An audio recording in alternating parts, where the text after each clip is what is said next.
Thank you very much. Wow, this is a big gig.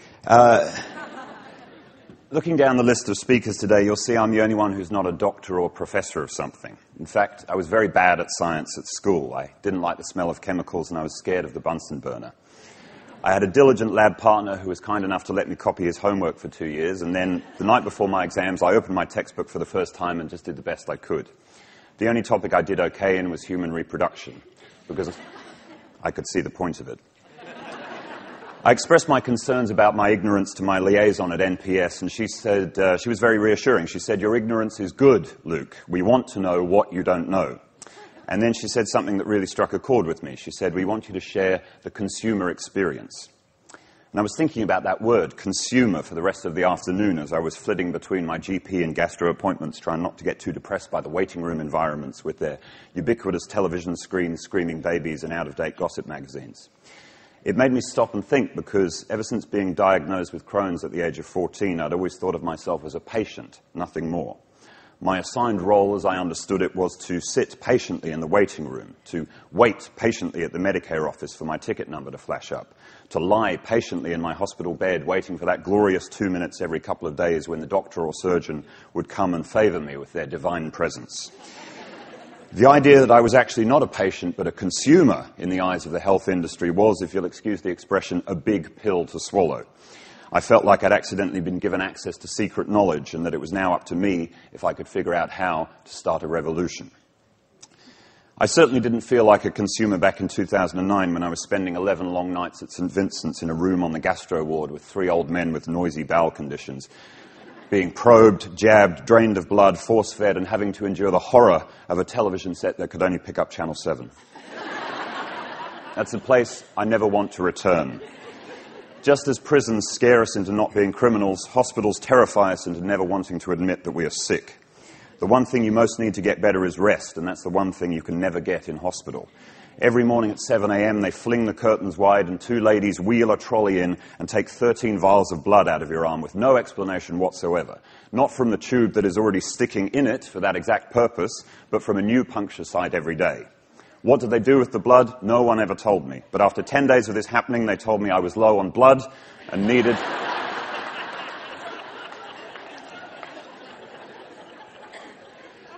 a transfusion. As I watched it trickling into me through the tube, I couldn't help wondering, is that mine? The essence of being a consumer is choice, and as far as I was aware, in that situation, I didn't have one. It might have been nice to talk to a patient advocate rather than the Roman Catholic priest, but at least I survived to tell you this story, and for that I will always be thankful. To some of you, the distinction between patient and consumer may be purely semantic, and I suppose it is. But to me, semantics, the meaning of words, is one of the most fascinating areas of scientific exploration there is. Language is the software of the mind, and the semantic shift from patient to consumer is a significant software upgrade, with ramifications not just for the individual machine, but the entire network. I want to talk to you about those 2 mentalities. The patient mentality, I suspect, stretches back to ancient times when nervous parents would take their afflicted child to the strange-smelling hut at the edge of the village to see the medicine man and watch with a mixture of awe and admiration as he wreathed the child in magic smoke and smeared chicken blood over his torso in order to drive out the demon that was causing him to cough. If the magic didn't work, it wasn't the witch doctor's fault, it was the will of the spirits. The parents daren't complain in case the witch doctor became displeased and turned his powerful magic on them. We live in the 21st century, but we seem reluctant to let go of old superstitions. I still hear advice from people of my parents' generation along the lines of, whatever your doctor says, you must do, usually delivered in a tone that betrays the emotion that lies at the heart of the patient mentality, fear. You turn up, you wait, you do as you're told, when you're told, and you count yourself lucky that the doctor has favored you with his healing powers rather than turning you into a toad. It's not surprising that we see doctors as magical. They don't just cure illness, they also banish the fear that comes with it. Many people are instantly cured simply by a doctor's reassurance. It is a kind of magic, but it's really no different to the magic practiced by engineers, artists, architects, lawyers, and accountants. When you're on trial or are being audited, whoever can save you is a magician. In truth, humans possess only one kind of magic. It's a combination of knowledge, skill, and the occasional piece of luck. and the only path to attain it is study, practice, discipline, and hard work. The consumer mentality recognizes this. It recognizes that doctors are like any other skilled professional, that they are paid money for providing a service in which you contract them for a short hire period in order to benefit from their expertise. They are professionals whom you choose to consult as part of your responsibility to the most important of all business ventures, your health and well-being. At the heart of this consumer mentality sits personal responsibility. Our money is a precious resource, and we must strive to spend it wisely, both publicly and privately. We must educate ourselves, therefore, about the transactions we are making, the services we are accepting, the products we are buying, and the way we are consuming them. We must accept our responsibility to maintain our health by the most effective means possible. This is a move towards a more enlightened society, and obviously we still have some way to go. In order to have a mentality like this, you must first have a mind. And as we're often reminded, we live in the age of the mindless consumer. And it's not really our fault. Ignorance is disseminated everywhere, and for the most part, it is a condition with no symptoms. We can diagnose it immediately in others, but only recognize it in ourselves when it is either exposed or removed. The other day, I started thinking about all the money that I have personally paid into the healthcare industry, either directly out of my own pocket or using that amazing little green credit card issued by Medicare. All the GP visits, the consultations with surgeons, the specialist clinics, the daily medications and repeat prescriptions, the multivitamins and calcium supplements, the experimental treatments, the blood tests, stool sample analysis, iron infusions, antibiotics, the painkillers, the sleeping tablets, the powders and capsules, the laxatives, the enemas, the tubes with nozzles, the creams, the cough syrups, the blister packs filled with pills that I have to take to counteract the side effects of the other pills I have to take, the surgeries, the physio, the hospital parking fees, the CT scans and MRIs, the X-rays and the colonoscopies. And then the other stuff on top of that, the acupuncture, the massage, naturopaths, Chinese herbs and probiotics, Metamucil, aloe vera, glutamine, spirulina, and then the gym memberships, the protein powders, athletic supports, cotton buds, chiropractor neck cracks, and the endless kilometers of toilet paper. And the realization came to me, my God, I'm not just a consumer, I'm an addict. How is it possible for me to take all this stuff and still be sick? Well, I'm here today to talk about the value of medicines in my life, so I need to now address the question of value. I need to ask, was it all worth it? And to answer that, I need to talk to you about my illness. When I tell people I have Crohn's, the most common response is, oh, that's to do with diet, isn't it? No, I explain it's not really to do with diet, although there are some foods that make it a bit worse.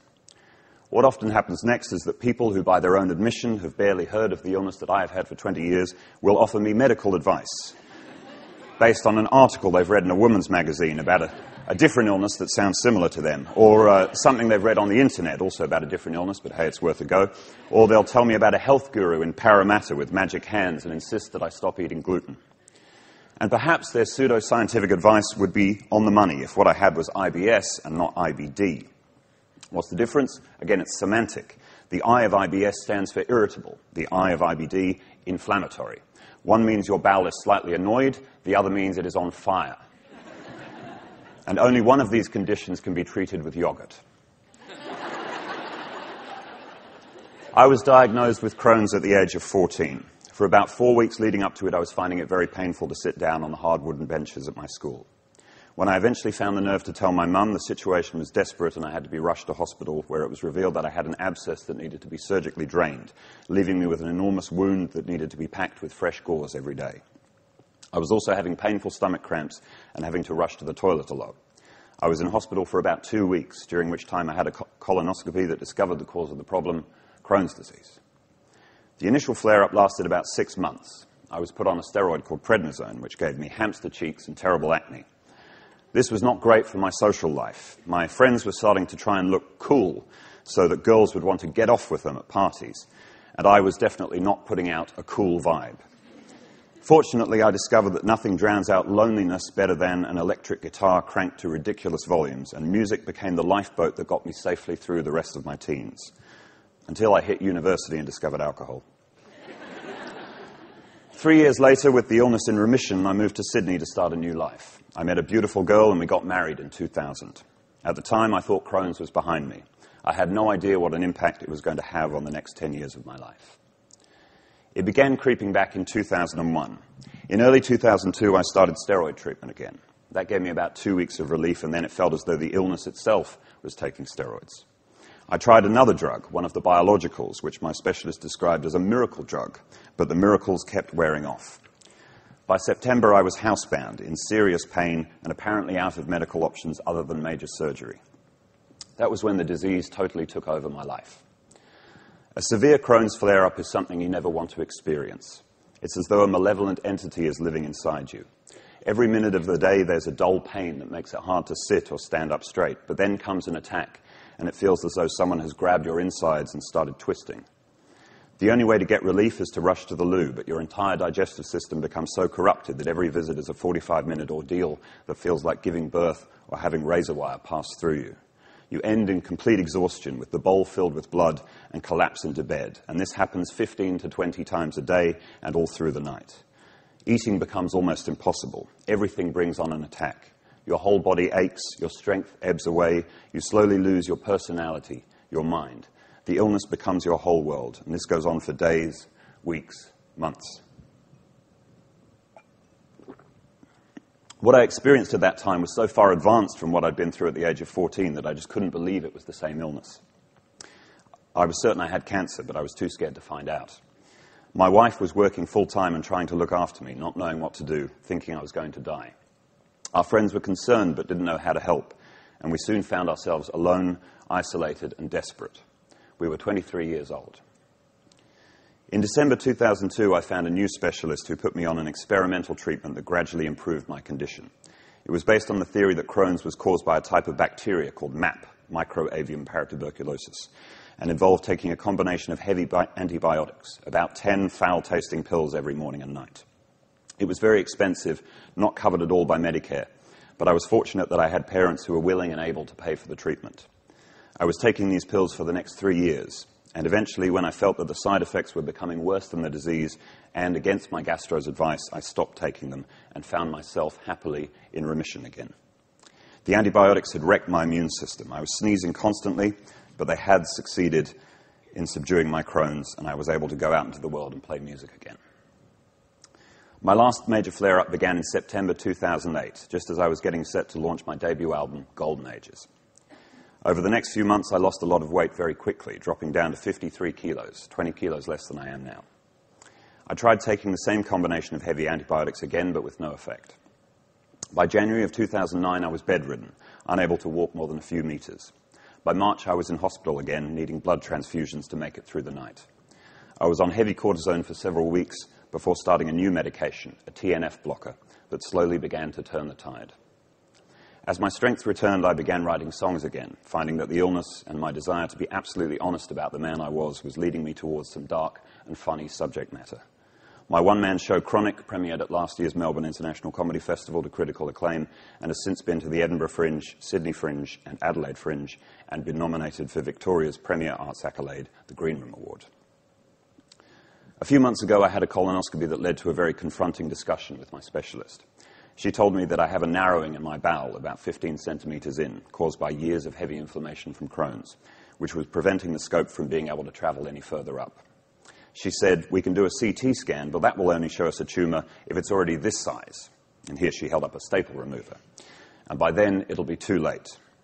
I know you don't want to have the surgery, Luke," she said, "but I truly believe it's the best option for your long-term health."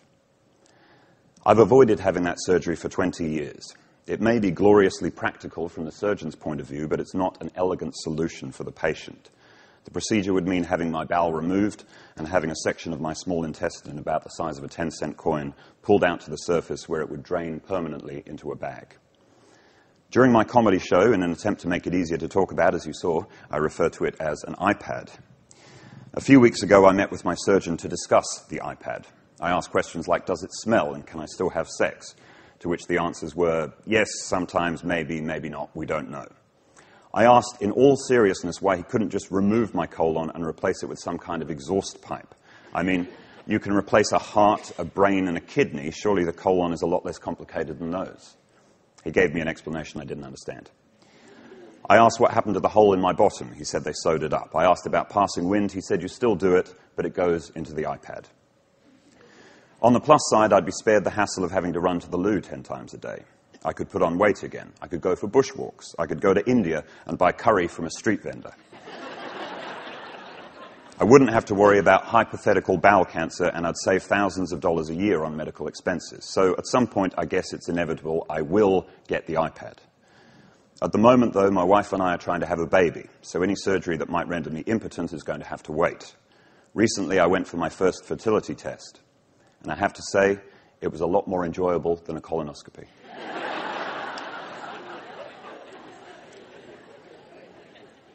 Earlier this week, I performed some of the songs from Chronic at an awareness evening at Parliament House in my new role as Ambassador for Crohn's and Colitis Australia.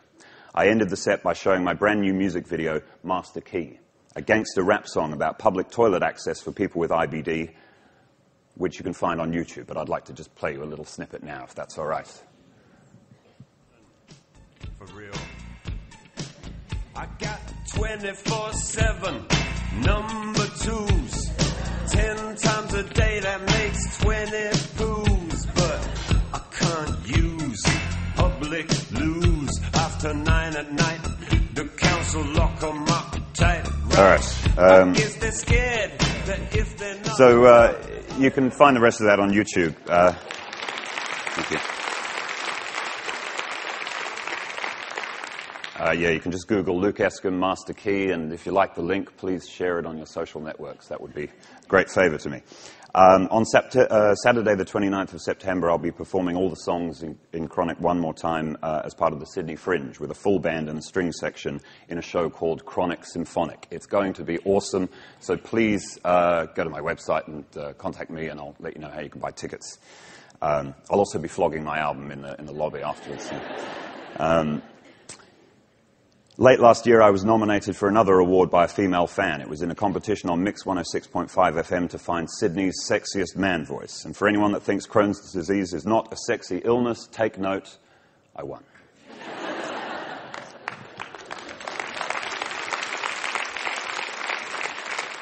Slowly but surely, the shame and stigma of having Crohn's disease is being banished by the shame and stigma of being a musical comedian. So was it all worth it? Well, yes, obviously it was. But let me say this. Medicine has helped me to manage a condition that could easily have destroyed my life. Maybe now that I've switched my thinking from the mentality of a patient to that of a consumer, I will be a better boss of that struggling business I call my health. Maybe in collaboration with my doctors and my pharmacists, I will spend my money more wisely and make better decisions. Maybe if I did that, and all the other chronically ill people in Australia did the same, it would be a leading factor in helping us get the healthcare system and access to medicines that we want and deserve. As I say, I recently went for a fertility test. When I had my follow-up with the doctor, he said that they may require additional sperm from me in the future, and said that, hopefully, I would be able to deliver this sample myself rather than having it collected from me by way of a syringe injected directly into my testes. As someone who takes a keen interest in semantics, I enjoyed his use of the word hopefully in that context, and I would like to finish by using it myself. Hopefully, we will become more enlightened consumers. Hopefully, we can collaborate, all of us, in creating a healthcare system that is a beacon of efficiency, compassion, and progress. And hopefully, by the time I get fitted for my iPad, I will have managed to write a song convincing the world that they're the coolest gadgets on the planet. Let's keep hoping. In fact, let's do better than that. Let's make magic happen. Thank you.